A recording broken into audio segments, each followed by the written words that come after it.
Alright, so here goes my goat impression. Are you ready? How old are you again? Bah! Bah!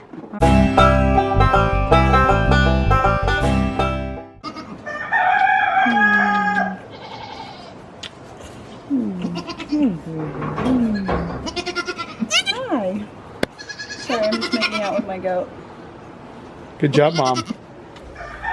So this is mom number one, which we didn't catch this one on video because she decided that she wanted to have an all-night party. And instead you'll have to go to the Paleo Mama on Instagram in order to see the birthing story, because we did catch some photos and things like that. But this is Tootie. And Tootie had a set of twins. Let's see if we can show you. We got a little girl trying to milk right now. But that is the doeling. And then, as you saw, this is the buck. Yeah, it's hard not to get attached to this boy. He is extremely cute. It's like a caramel color mixed with some white. Absolutely adorable, super loud. And now, this one is what we suspect to be in early labor. So you're going to have to I don't suspect anything. watch. She is. So she is in early labor. So her belly has dropped. So that's a sign. If you look right here, she didn't have these hollow indentations right there. So right there where her belly would be, kind of on both sides of the spine there. Right Kind of on both sides on the spine yes. Yeah, it's sunken in. So the babies have moved into the position. Okay. So you can't actually feel the baby move at this point. And then another way to tell is their ligaments. So they have ligaments in the back. Another way to tell is through the ligaments. So the ligaments are two little rubber bands that kind of run on the back of them. And so you can actually visually see that hers are gone. So you can see that it's gone. So I'm hoping that she actually has her babies before midnight tonight. Oh, you can love it tonight. So this is older sister, isn't it? Older by a few minutes. I missed her birth, but on the phone I heard a baby, because we did the really cool high-tech way of baby monitoring where I called myself on my cell phone and left it on speaker all night because I knew she was in labor. And so I heard the baby on my phone and I ran out here and she was cleaning her off, and then he came about 5-10 minutes later. And it was still too early in the morning. We could not do videos because it was 3 o'clock in the morning. And she has blue eyes. Yeah, can you see them? See if I can get her eyes. There they are. Hi, hon. All right, so here's our setup. What we've got going on is we always like to have a brooder heating lamp of some sort. If it's really cold. They really appreciate sleeping underneath her. You can actually see where the straw has been indented where they lay down. Of course, besides where they're out here working around. Then we try to tie up, make sure that the waters are tied up. They both have a hay manger of some sort. Plenty of fresh straw. And that's honestly it. We have this divider that we've created with a quick little door. Very, very simple. That suffices as the manger. And the second one, there's the brooding lamp. And then we have a dual feed tray that we've installed. There we go. The shadows are gone. So we can put feed on either side to be able to feed moms so they can get that little bit of green they need for really good healthy milk production.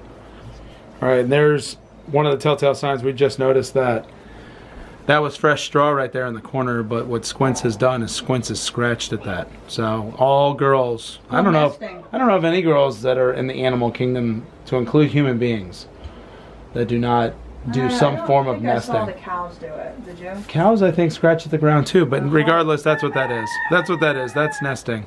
So she's kind of like literally creating that. I mean, hogs do it, goats do it, sheep do it. It's unbelievable that they just build this little thing up, this little safety security blanket where they can have their babies. All right, I'm going in. Just kidding, not really. See, it's going to be upside down. I'll probably flip it on my camera. But as you can see, her udder is totally full. And on top of that, she's starting to string a little bit. And it looks like... So it makes one wonder, is this similarly how they were sitting side by side in mommy's belly.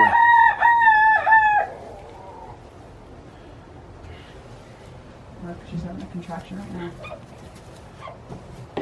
Poor baby. She keeps doing that too. Little brother wants that corner. No way.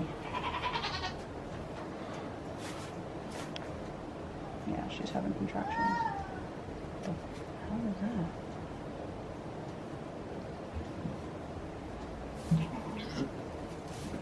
It's just a contraction. I don't think she's actually pushing. Any lip going on there, Squints? That's another thing they'll do is I'll show you.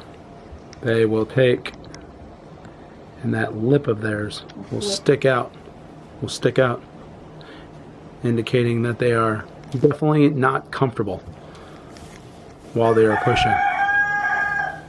Aww, She's got her friend laying with her. Got your doula girl. It's the midwife. Aww. It's a goat midwife. There she goes. She's got a little bit of the lip going on now. Didn't really turn inside out or anything. Oh, baby. She is super uncomfortable.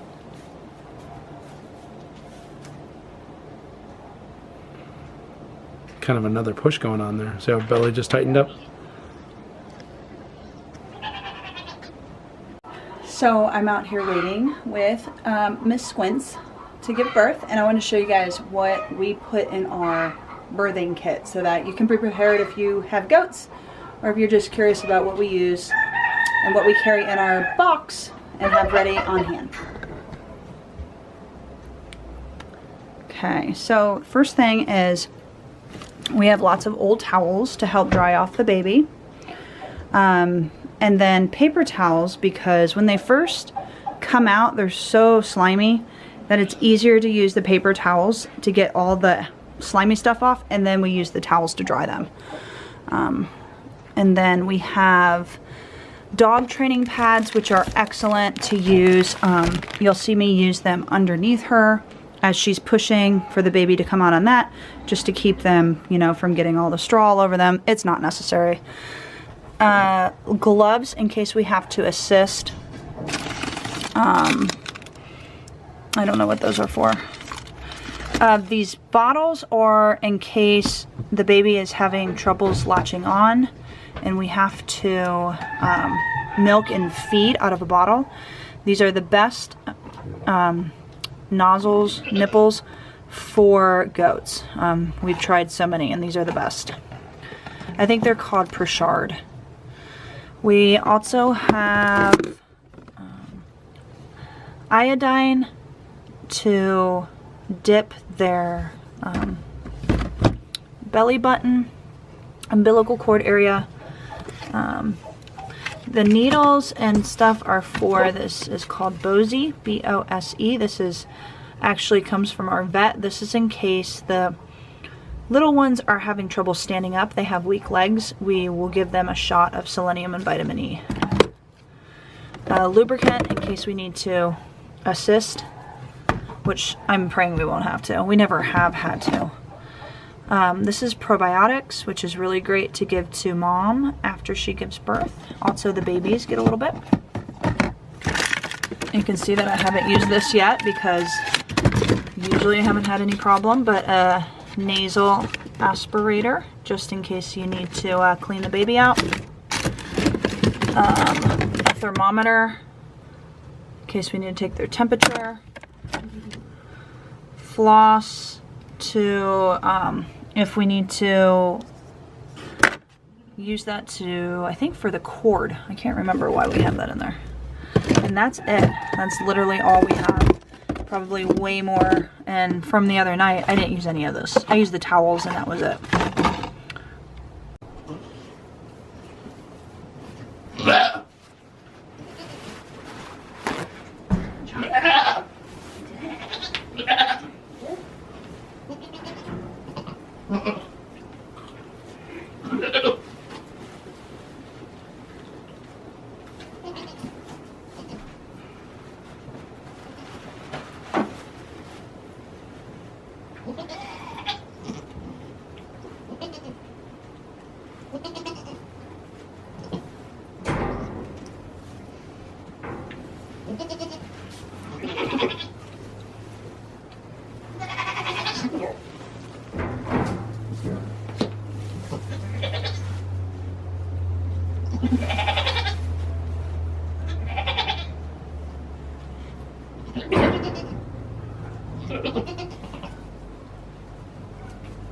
Girl.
All right, so we have homesteading challenges. Unfortunately, we are not going to show it due to the graphicness of it because unfortunately it just didn't work out. But Squints just had triplets, but the problem was is that the second baby presented butt first, and like there was just no chance for me to be able to.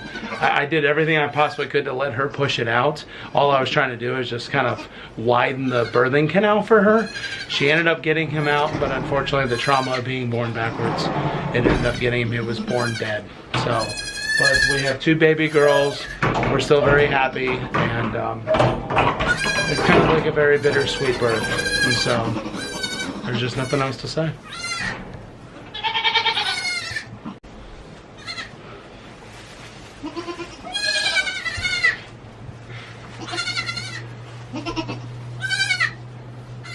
Two girls though.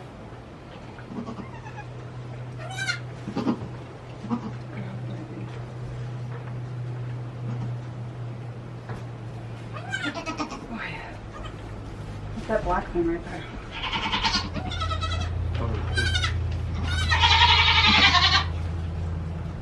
Alright, she needs to eat. Get you some more, honey.